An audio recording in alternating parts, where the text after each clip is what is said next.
Hello physios,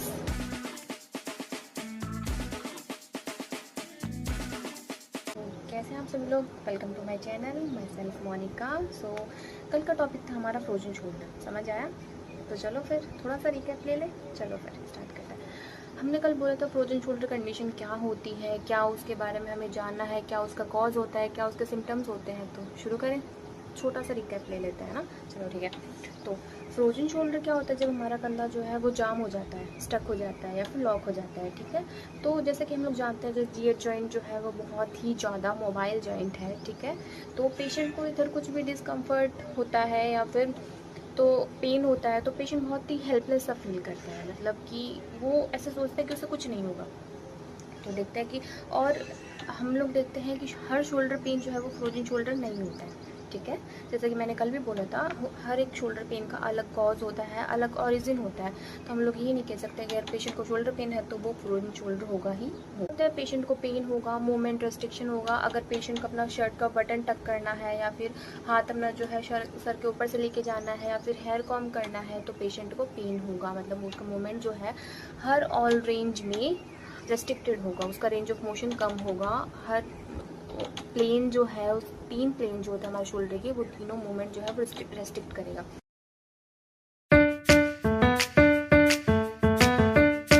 stage of frozen shoulder, ठीक। तो उसके 3 स्टेज होते हैं बेसिकली, फ्रीजिंग, फ्रोजन, थॉइंग फेज, ठीक है। 3 फेज हो गए। तो तीनों जो है वो अलग अलग ड्यूरेशन का होता है। मतलब फ्रीजिंग फेज जो है वो होता है 3 से 6 का, 3 से 6 महीने का होता है। फ्रोजन जो हो गया, फ्रोजन जो है वो होता है 6 से 12, ठीक।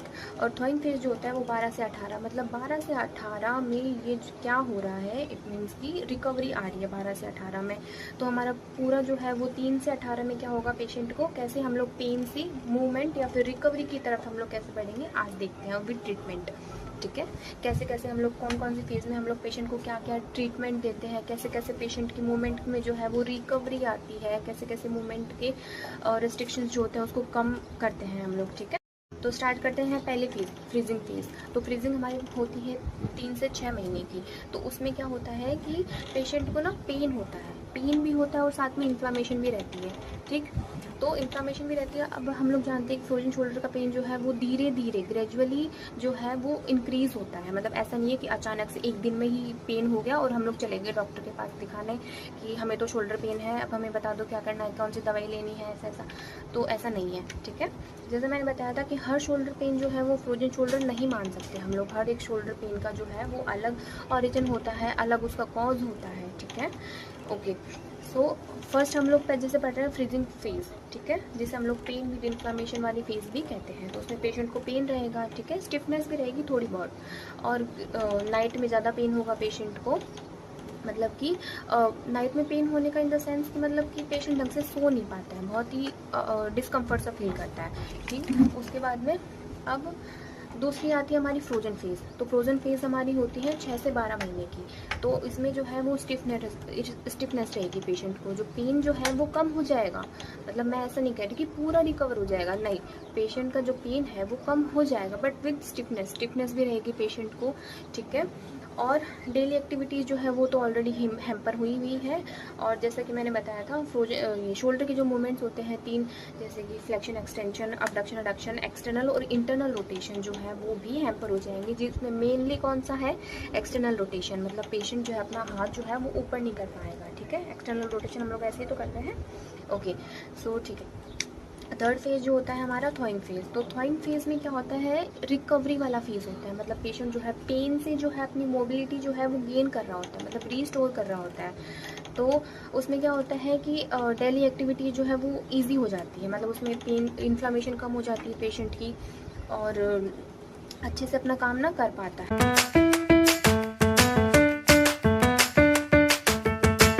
हम लोग इसमें पढ़ते हैं ट्रीटमेंट। फिजियोथेरेपी ट्रीटमेंट कैसे हम लोग क्या देते हैं पेशेंट को, स्टेज के अकॉर्डिंग देखते हैं। तो पहला होता है ये फ्रीजिंग फेज, ठीक है। तो फ्रीजिंग फेज में हम लोग पेशेंट को क्या देते हैं, पेंडुलम एक्सरसाइजेज या फिर एनसेड्स भी देते हैं हम लोग पेशेंट को। मेडिसिन जैसे कि मैंने बताया था डायबिटीज़ जो है वो मेन कॉज होता है, तो डायबिटीज़ के लिए हम लोग पेशेंट को क्या देंगे, इंसुलिन, ठीक है। और एक्सरसाइज हम लोग बताएंगे कि पहले फेज जो है वो पेन कम करने के लिए होती है। ऐसे नहीं कि हम लोग ज़्यादा करवाएंगे और पेशेंट का पेन जो है वो और इंक्रीज़ हो जाए, ऐसा नहीं करना है हमें, ठीक है।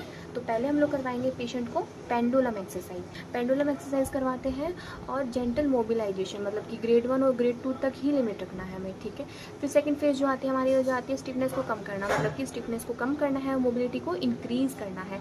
एंड थर्ड जो है उसका हमारा गोल क्या गोल होना चाहिए कि पेशेंट की मोबिलिटी इंक्रीज़ करना है, रेंज ऑफ मोशन इंक्रीज़ करना है, ठीक है।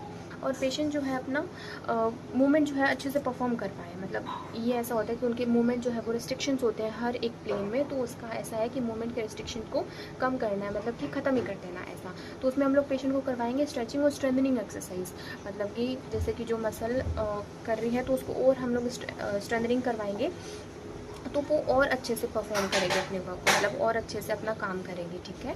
तो इससे पेशेंट की जो है फंक्शनल मोबिलिटी जो है वो और रिस्टोर होगी और इंक्रीज़